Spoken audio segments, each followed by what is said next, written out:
Dark Souls, ty jsi moje prokletí. Dark Souls, lehké hry už neletí. Dark Souls, ty chceš uspět na Twitchi.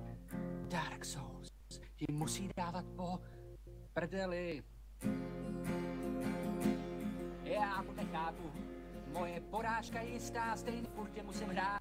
Šílený masochista vstanu od bonfireu, stisknu meč a zapnu zuby, první je nemák, mi je zas vyrazí z huby. Pobíhám tam jako cvok, tady úrok, tady skok, jenže co je mi to padný, když jsem v téhle hře tak špatný, všude haldy nepřátel, které zabíjet bych měl, tenhle velký jak kráva, jednou ranou si mě dává. Sakra už, Dark Souls, ty jsi moje prokletí, Dark Souls, lehké hry už neletí, Dark Souls, když chceš uspět na Twitchi, Dark Souls, ti musí dávat po prdeli. Mám už toho dost, už mě bere žádná zlost, vulgarizmy řvů pose, ten se nudou jí pevno se dám jenom 2 kotouly, meč mu vrazím do koulí, zaskučí a potom zmizí, jsem fakt dobrý, prostě easy.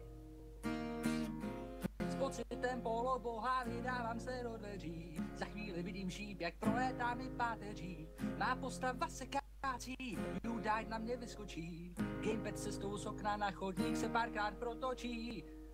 Protože Dark Souls, ty jsi moje prokletí, Dark Souls, lehké hry už neletí, Dark Souls, ty jsi moje na Twitchi, šukej mě jak pes. Dark Souls ti bude dávat po piči.